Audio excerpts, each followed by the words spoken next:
Sabe aquele seu amigo que não perde uma oportunidade de fazer uma piada depreciativa sobre você? Então, ele te detesta.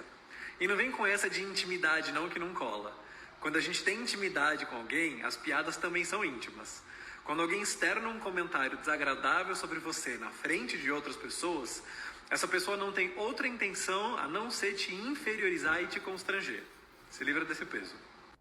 Em amizades masculinas, principalmente, esse jeito de interagir, onde você está sempre fazendo leves comentários negativos, leves comentários depreciativos, é algo muito comum. É comum bastante, talvez eu possa até dizer que é algo normal, é algo que acontece e que muitas vezes esses comentários que são provocações amistosas acontecem dentro de um limite do aceitável.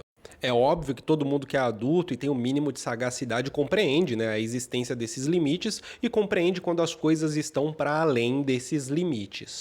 E no fim, o conselho que foi dado no vídeo inicial, vou deixar o arroba na descrição para vocês, esse conselho ele vale muito a pena, né? Pô, se você está se sentindo mal ali numa roda, tal, de repente, vai embora, né?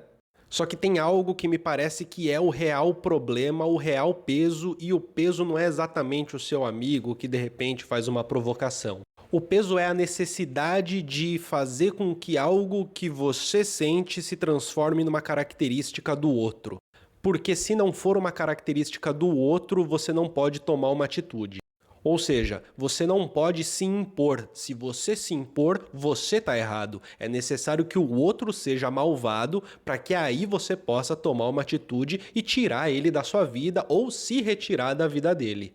Isso eu acho que é o mais interessante, talvez seja aquilo que mais faz com que nas relações do cotidiano a gente fique em coisas que, sabe, se demoram para ser resolvidas, fica matutando coisas. Porque o que eu falei no início é verdade. As relações, principalmente as masculinas, elas são recheadas de provocações amistosas e, geralmente, isso é visto como uma amistosidade real.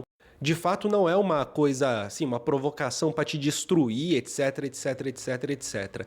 E, embora isso aconteça, também existe, no cotidiano masculino principalmente, no feminino também, né? Também existem as provocações que são feitas ali de uma maneira astuta, né? Com certas artimanhas, para de fato transformar uma situação que deveria ser uma situação normal, leve para todo mundo, em uma situação que é pesada para você às custas do riso dos outros, que é aquele gozo pelo desconforto alheio. É óbvio que isso também existe, ninguém aqui é idiota, todo mundo sabe que isso existe. Deixa eu aproveitar e mandar um recadinho rápido. Participe da comunidade do Colunas Tortas, tem acesso ao nosso grupo exclusivo do WhatsApp, em que a gente troca uma ideia sobre crítica social, teoria social, algo mais próximo, a gente se diverte junto e tem acesso a vídeos exclusivos e a todas as lives que acontecem aqui no Colunas Tortas. Assim você contribui para o canal continuar vivo, contribui para que eu continue fazendo esse trabalho e ganha acesso a elementos exclusivos só para membros. Agora bora continuar com o vídeo. Mas o ponto é, este outro que tá ou fazendo uma provocação amistosa, ou de repente fazendo uma provocação que não é tão amistosa assim, este outro que de repente faz uma provocação que deveria ser amistosa, mas que você não entende como amistosa, ou que na cabeça dele tá dentro de um limite, mas você de repente não deu esse limite, não deu essa intimidade, enfim, todas essas tensões que podem acontecer pelo fato de serem dois indivíduos interagindo, tudo isso. Eu acho que o grande problema aqui, ele tá no fato de que em vez da gente tentar olhar para a interação, a gente costuma olhar para o que está dentro da nossa cabeça. O que eu quero dizer é o seguinte, né? Se de repente você está interagindo com alguém, a pessoa ela não tem uma certa intimidade, tá fazendo umas piadocas meio besta, que são até aceitáveis, só que, pô, sem intimidade é meio sem graça, né? É meio sem noção fazer isso. Talvez o outro não precise ter a intenção de blá blá blá blá blá blá. Talvez somente a tua vontade já seja o suficiente para, né, se afastar.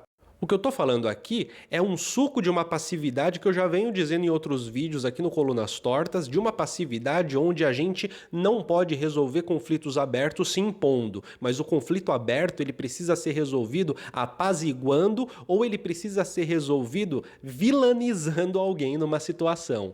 Então, dessa maneira, não é que eu me afasto de você porque eu quero. Precisa ter uma boa justificativa e essa boa justificativa está dentro da maldade que existe no seu coração. Gente, vamos ser adulto aqui. Não tem como adivinhar as intenções das pessoas. Não tem como. É impossível adivinhar o que alguém tem como intenção para fazer tal e tal e tal coisa. Mas é possível, de um jeito super de boa, olhar para as coisas acontecendo, olhar para elas e falar: eu gosto disso, eu não gosto daquilo. Mas esse também é um grande problema. Dizer que se gosta de algo e não gosta de algo, a depender de onde você está, com quem você está interagindo, a depender do grupo que você está, do grupo social que você se situa, de onde você nasceu, da sua origem, dizer eu gosto, eu não gosto, eu quero isso, eu não quero aquilo, eu não quero esse tipo de interação, eu quero esse outro, esse tipo aqui eu não quero, então você não entra na minha casa, dizer esse tipo de coisa te coloca numa posição muito complicada.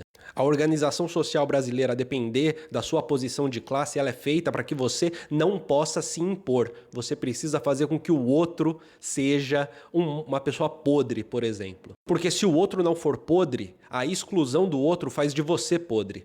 Ou seja, no fim do dia, você não é dono nem da sua casa, porque mesmo a sua casa, ela opera sob regras que acontecem na rua, não exatamente na casa.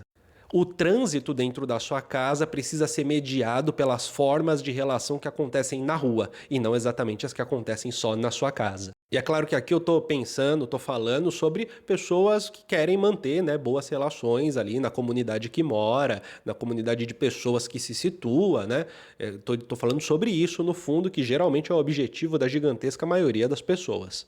E que geralmente se vê em empresas nessa necessidade de construir uma novela em torno da própria vida, onde si próprio é o protagonista e é necessário existir um antagonista, porque se não for assim, então tu é malvado, tu é do mal, tu é uma pessoa ruim, amargurada. Porque se impor no Brasil é um pecado. Tudo bem?